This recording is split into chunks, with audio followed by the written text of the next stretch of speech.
Hello, this is Coach Spalding, and I'm glad to be back with you this evening, early evening, at Park Shore Marina in Seattle. It's lovely this evening, and I thought I would just recap some of the things that I had talked with you about earlier. And those things were the 9 fundamentals of success. Let me just go over those right quick for you, very quickly, and then we'll move on to some examples.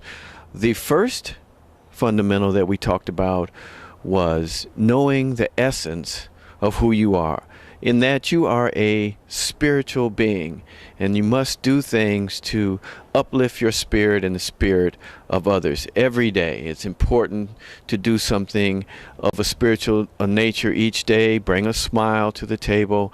Help someone across the street. Do something unexpected, unexpected kindness, something that brings a smile to you. The second thing is that you are a physical being. It's very important for you to work your body, to exercise your body, to eat well, and do the things that you need to do to keep your body in good shape. After all, your body is what carries you around. And the third thing that we talked about was that you are a mental person. Your mind is very important. You must exercise your mind. You must be a person with a strong mind. Learn something new every day. Challenge yourself mentally every day. It's important for you to pay attention to these 3 aspects of who you are, the essence of who you are each day. The fourth thing that we talked about was being able to upgrade the quality of your thoughts. Thoughts are things, and they do make a difference. So if every day we can upgrade the quality of what we're thinking about, bring it up a notch or 2 every day, this is very important. The fifth thing is that we must remember that what comes out of our mouth, our speech, is very important. That is what other people hear. That is what represents you, the way you talk and what you talk about. It's very important to upgrade the level of your speech. Be encouraging, be positive, upgrade the level of your speech. And the sixth thing is your actions, the things that you do each day. Upgrade the level of your actions. Do things that move you closer to your goals every day, even if it's a little thing. Do something small that will move you forward towards the goals that you have set for yourself. Now, the seventh thing was that it's really something that we all struggle with. We all know that we need to do better at, but it's something that I must bring up, and it's a key, important part of the 9 fundamentals of success. And that seventh thing is being disciplined, self-discipline, being able to discipline yourself to do the things that you need to do every day and do them consistently. The eighth thing is taking personal responsibility. It's personal responsibility.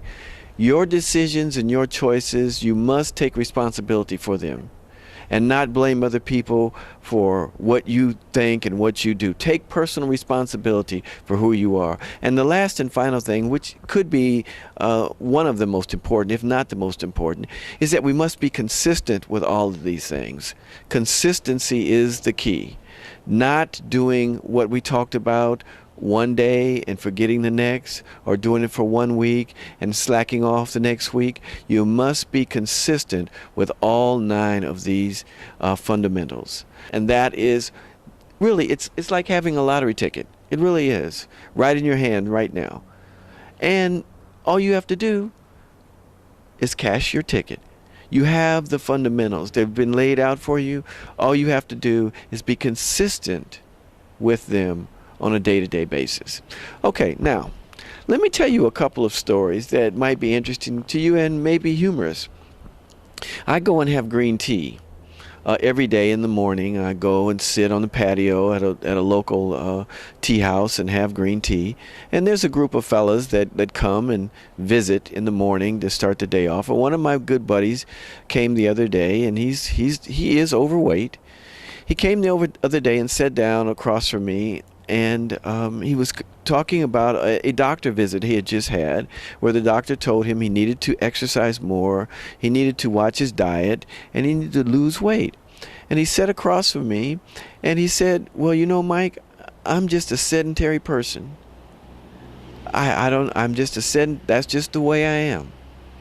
And I looked at him, and I said, "Joe, the doctor just told you that if you want to live, you must lose weight, you must exercise, and you must watch the quality and the quantity of the amount of food you eat." And that was not enough motivation for you to discipline yourself, to change your habits, or to form new habits? Well, if that's not motivation enough for you, what is? That's the key here. It's motivation. If something is motivating you, you will do what is necessary to make the changes you need to accomplish that goal. And if the motivation is staying alive, not dying, it would seem that that motivation would be strong enough to make you have the type of discipline and the type of consistency that you need in your actions, in your thoughts about eating and not eating, and what to eat and what not to eat, and so forth. It would seem that that would be enough motivation for you to do that. That's what I'm telling you. You cannot use your past habits as an excuse. You can't say that, well, I'm just a sedentary person and I can't change. Well, you can change. If the motivation is strong enough, you can change. That goes the same way for being successful. If your motivation for being successful is strong enough, the type of discipline you need, the type of consistency you need, okay, the upgrade of your level of speech and action and thought that you would need to accomplish these goals would gradually come into play. And you would be moving yourself farther down the road to success as you define it. What success is to you, you have to be clear in your vision about what success looks like. The clarity of your vision is very important. You must have a clear vision of what you're trying to accomplish, what success looks like. Then you're able to focus on that vision and have the discipline necessary, because the motivation is strong enough to make it happen. There is a period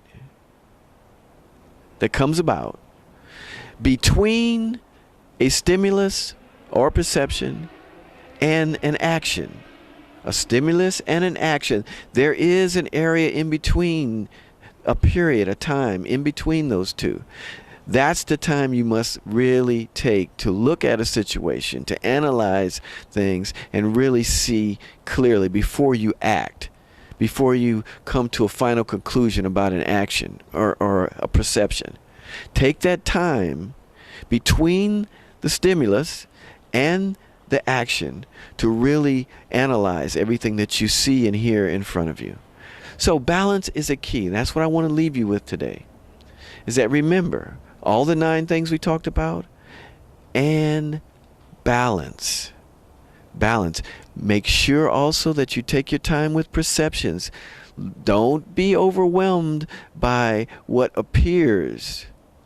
Look a little deeper. Look into someone's eyes. Okay? Take a little time, and then come up with a conclusion, an action, a proper action, and so forth. It's in your hands. It is in your hands. Your decisions and choices are in your hands. And by all means, keep the faith.